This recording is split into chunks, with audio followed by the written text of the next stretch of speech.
The Vampire King received a hug by mistake from a poor girl. He discovered true love.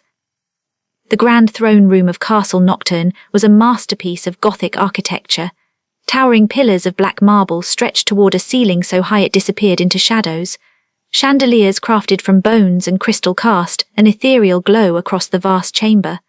At the far end, upon a throne of thorns and silver, sat Demetrius, the Vampire King who had ruled for 3,000 years. His skin was pale as moonlight, his eyes a piercing crimson that had witnessed empires crumble to dust. Immortality had carved sharp features into his face, giving him an appearance both beautiful and terrifying. A crown of dark iron and bloodstones rested upon his midnight black hair. Around him, his court of ancient vampires stood in reverent silence, afraid to breathe too loudly in his presence. Demetrius was known throughout the supernatural world as the Eternal Cold One. His heart, it was said, had turned to ice centuries ago. He had loved once in a time when the world was young, but that woman had betrayed him. Since then, he trusted no one and loved nothing except power and dominion over his kind. "Leave me," he commanded, his voice like thunder wrapped in velvet. The court scattered like shadows fleeing the dawn, bowing as they retreated. Soon, only the sound of Demetrius's breathing remained in the cavernous room. He rose from his throne and walked to the window, looking out over his kingdom. The city below was bathed in perpetual twilight, a realm where the sun never reached. Mortals walked below in blissful ignorance, unaware that their true rulers dwelled in the darkness above. A peculiar feeling stirred in Demetrius's chest, something he hadn't experienced in centuries. It felt almost like emptiness. He pushed it away, attributing it to hunger. Perhaps it was time to hunt. Across the sprawling city, in the poorest district where buildings crumbled and streets reeked of desperation, a young woman named Myra struggled through her daily existence. She was 23 years old, with warm brown skin, kind eyes, and hair tied back with a frayed ribbon. Her clothes were threadbare, patched in numerous places, but they were always clean. That was a point of pride for her. Myra worked 3 jobs to support herself and her elderly grandmother. During the day, she cleaned the grand houses of wealthy merchants. In the evening, she served food at a tavern. At night, she mended clothes for anyone who would pay. Despite her exhaustion, despite the hunger that often visited her belly, Myra's heart remained open and generous. This particular evening, she was hurrying through the upscale district, a rare venture into the wealthy part of the city. A wealthy merchant had hired her to clean his townhouse, and he'd paid her enough to afford medicine for her grandmother's cough. She clutched the bottle of medicine carefully as she walked, so focused on protecting it that she didn't notice the man in the shadows. Demetrius had been hunting in the wealthy district when the scent hit him. It was unlike anything he'd ever smelled before, not the typical human scent of sweat and fear that most mortals produced in his presence. No, this was different. It was warm, tinged with something pure and innocent that made his predatory instincts both sharpen and somehow soften. He materialized from the darkness, moving with inhuman grace directly into Myra's path. She collided with him at full speed, and because Demetrius was lost in the moment, curious about this strange mortal, he didn't dodge. Myra crashed into what felt like a wall of cold stone. Her breath left her lungs in a gasp. She stumbled backward, nearly dropping the precious medicine bottle, but strong, ice-cold hands caught her shoulders to steady her. "I am terribly sorry, sir," she gasped, not daring to look up. She could feel the unnaturalness radiating from this man, the supernatural chill, the weight of something ancient and powerful. Her instincts screamed at her to run, but her manners, drilled into her by her kind grandmother, demanded she be respectful. Demetrius stared down at her, utterly bewildered. In 3,000 years, no mortal had ever touched him without flinching. Yet here was this small, fragile creature, steadying herself, more concerned about the bottle in her hands than about who she'd just collided with. "Are you hurt?" Myra asked, finally glancing up. Her eyes met his crimson gaze and she gasped again, but she didn't flee. Instead, confusion crossed her features. "Your eyes, they're like rubies. How beautiful and strange." Beautiful, in all his existence, Demetrius had been called many things: powerful, terrifying, majestic, ruthless. But beautiful? Never. And certainly not by a mortal whose hair was coming loose from its ribbon, whose dress was patched, whose hands bore the calluses of someone who worked for her survival. Before he could respond, before he could understand what was happening, Myra suddenly noticed how pale and cold he felt. She noticed the slight transparency to his form, as if he weren't entirely real. Her trained eye, so used to reading people, to sensing their needs, suddenly understood. This man was alone. Despite his evident power, despite whatever he was profoundly, achingly alone. Without thinking, driven by an impulse she couldn't explain, Myra stepped forward and wrapped her arms around him in a warm hug. Time stopped. For Demetrius, the world ceased to exist. The universe condensed into this single moment. The feeling of warm arms around him, the scent of something like lavender and soap and honest work, the impossible reality of human contact that didn't repel him, but instead filled something deep and broken inside him. No one had touched him with kindness in so long he'd forgotten what it felt like. His arms, moving of their own accord, wrapped around her small frame. He buried his face in her hair, drawing in that intoxicating warmth that seemed to come from her very soul. "You're so cold," Myra whispered. "You must be so lonely." Those words, those simple, impossible words, they shattered something in his heart, the ice that had locked away his ability to feel. Tears that shouldn't have been possible for a creature of darkness sprang to his eyes.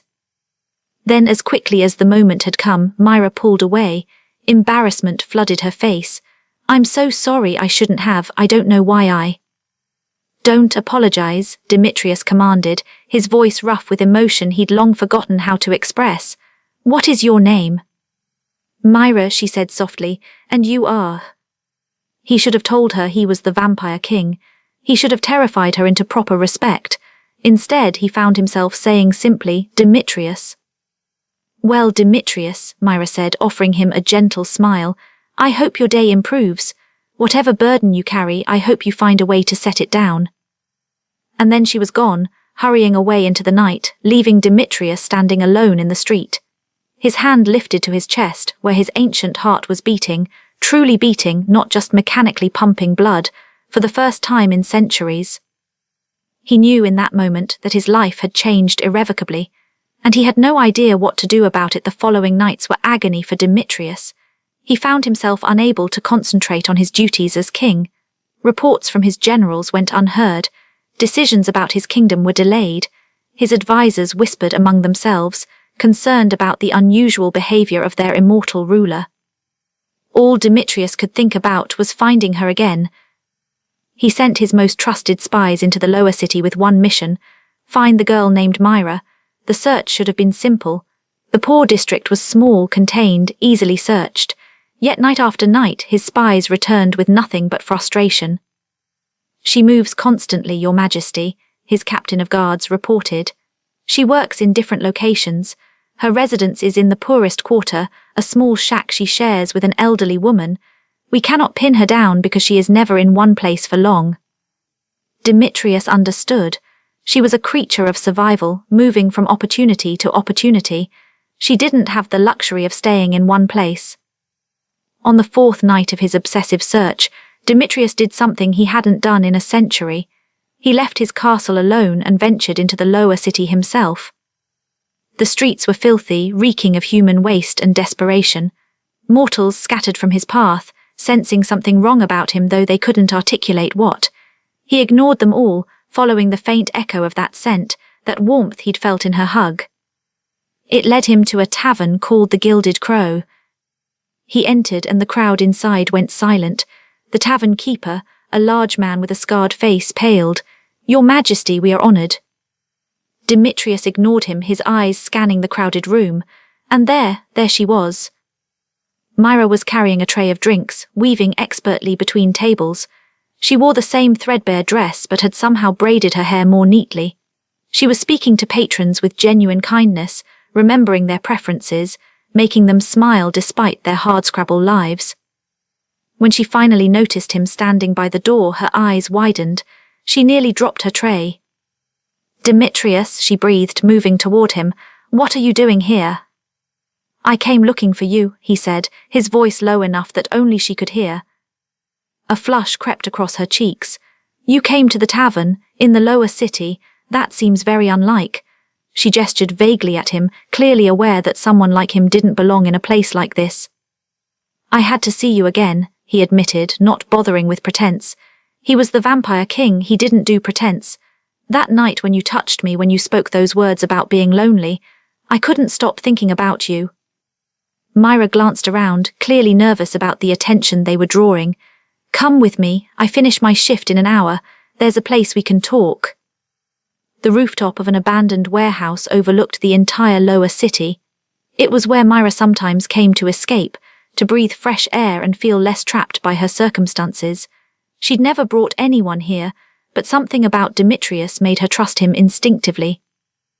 They sat side by side, looking out over the cityscape. Demetrius realized with some surprise that he could see in the darkness far better than any mortal should be able to, but Myra moved carefully, used to the shadows. Tell me about yourself, Demetrius commanded. Then, catching himself, he amended softly, Please, I would like to know about you. So Myra told him.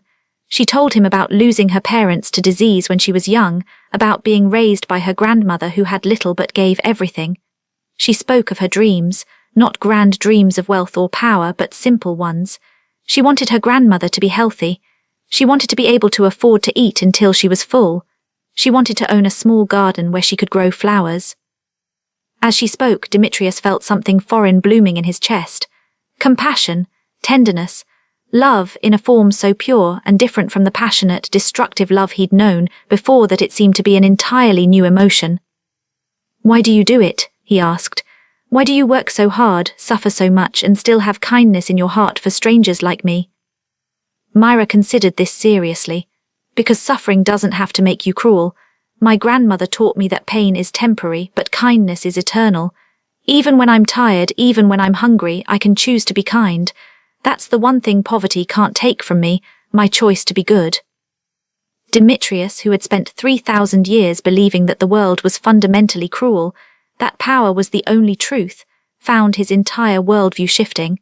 What if I told you I could make your suffering end? I have resources beyond imagination. I could buy your grandmother a mansion. I could ensure you never worked another day in your life. He expected gratitude. Instead, Myra shook her head. That's kind, but I have to decline. Shock rippled through him. In his entire existence, no one had ever declined an offer from the Vampire King. Why would you refuse? Because I would become someone else. If everything was handed to me, I wouldn't be Myra anymore. I'd be, I don't know, some kept thing. I need to earn my own way. I need to know that I survived through my own strength and choices. Don't you understand? He didn't, not really, but he wanted to understand this remarkable mortal more than he'd wanted anything in recent memory. Then I will do this differently, he said slowly, an idea forming. I will not make you dependent on me. Instead, I would like your permission to know you, to spend time with you, to court you if that is not too archaic a notion. Myra's breath caught. You want to court me? Demetrius, I don't even know what you are. I know you're not entirely human, but... I am a vampire, he said simply. I am the Vampire King. I have lived for 3,000 years. I do not age, do not sicken, do not die under normal circumstances. I drink blood to survive, though I have not needed to hunt common humans in many centuries. I bring death wherever I walk, and I have been alone in the darkness for longer than your civilization has existed. He expected her to flee. Instead, Myra reached out and took his cold hand in hers. Thank you for telling me the truth, and I still say yes. Yes, I will let you court me. Not because of what you are or how powerful you are, but because in that first moment when I hugged you I felt something, a pain in you that matched something in me. I think maybe we're supposed to know each other.